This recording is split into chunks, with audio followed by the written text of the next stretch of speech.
All right, so Casey just walked back onto the stage. He's throwing a thumbs up. And what does that mean? So it just means that we are connected with Mike Kerr from Royal Blood. And he's in England? He's in England. Very cool. That's a whole other country. It is. But it's the second time in a year in a row joining us at the Camp Out for Hunger. Yes. Awesome. All right, so am I officially introducing him now? I think so. The band Royal Blood. We love these guys. We have a cool connection with them because their first ever live radio appearance in the United States took place in our studio. And Mike and Ben came by and just tore it up. Yeah.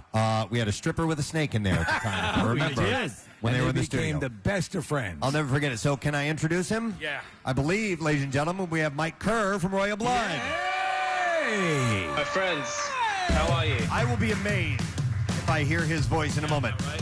Mike, can you hear me? I can hear you loud and Yes, all right. nice. Beautiful. Thanks for joining us again, Mike. We appreciate it. Are you checking in from home today? I am checking in from New York. You are stateside, so shows how much we know. We know absolutely nothing. What are you doing in the U.S.?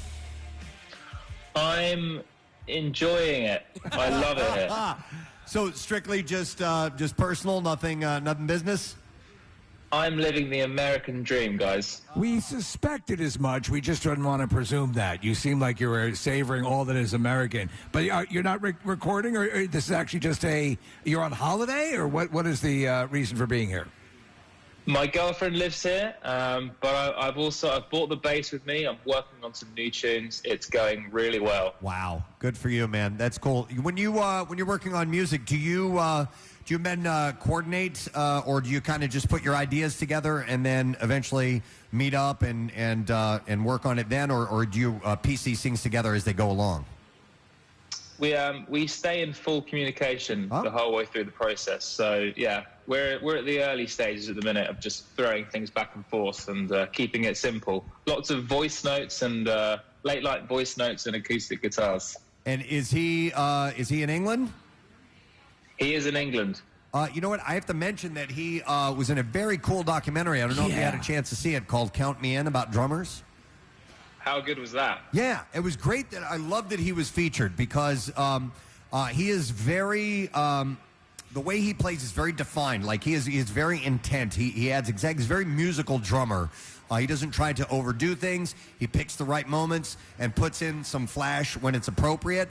But he doesn't overpower what you're bringing on the bass to make it a perfect package. So I thought that was really cool that he was featured in that.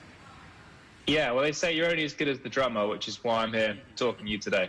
Well, you have limited options. It's just you guys. So yeah, you've got to rise to the challenge. It's great to hear other drummers and just other people laud you guys for what you achieve on stage. And it is an amazing thing.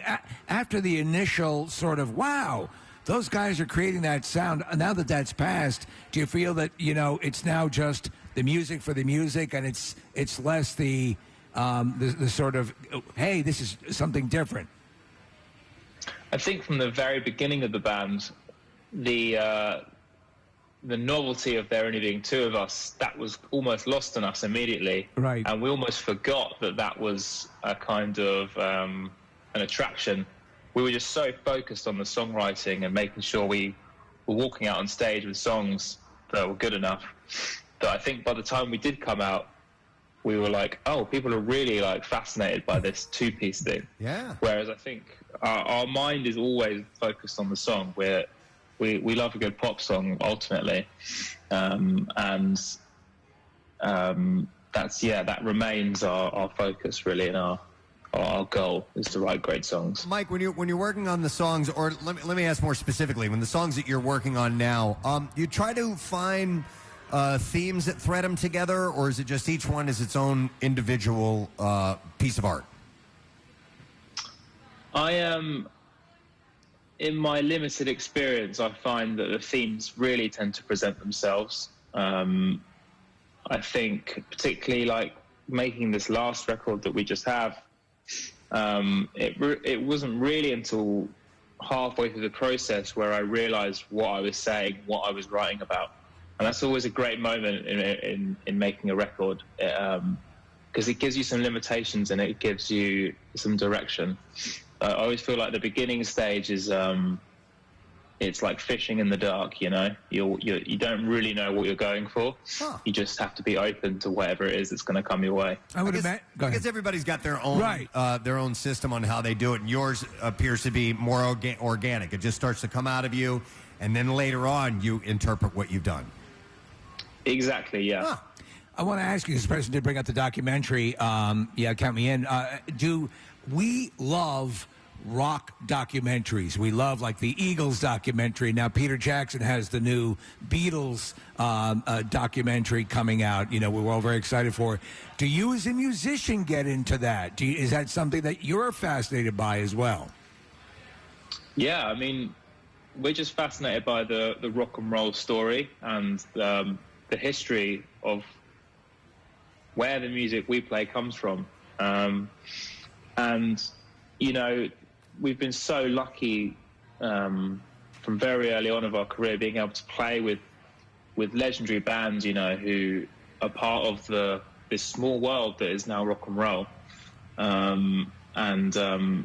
So yeah, any documentaries like that, I'm always fascinated by. Speaking of legendary bands working with, when you guys first surfaced, one of the bands that embraced you and wanted to get you out in front of people was Foo Fighters, inducted into the Rock and Roll Hall of Fame just this past weekend. Do you and Dave stay in touch? I mean, he's a pop. He and Paul McCartney are buddies and everything. So, are you guys in contact with each other from time to time? I'm not on the WhatsApp group, unfortunately. Son of a bitch. No, but I'm sorry, go ahead. no, I honestly had nothing to say.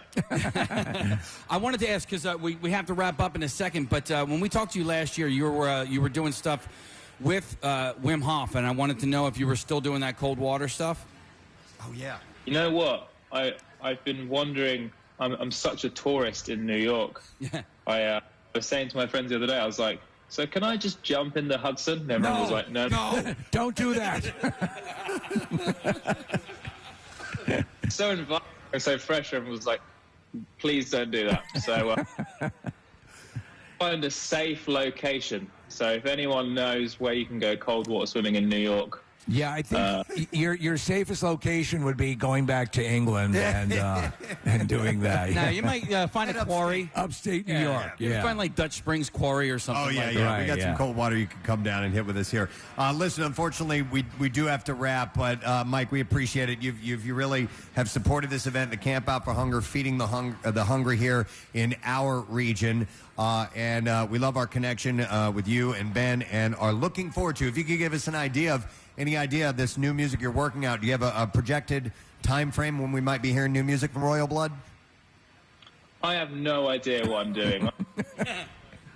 All I can say is that I'm having a lot of fun making music, and that's always a good thing. That's always a good thing for us. Well, you having fun makes us have fun because it's great music, so we appreciate that. Thanks for coming on, Mike. We will talk to you again down the road, okay? Take care. Take care. Yeah. Mike Kerr from Royal Blood, great band, super nice guy, incredibly talented, Absolutely. which is really cool.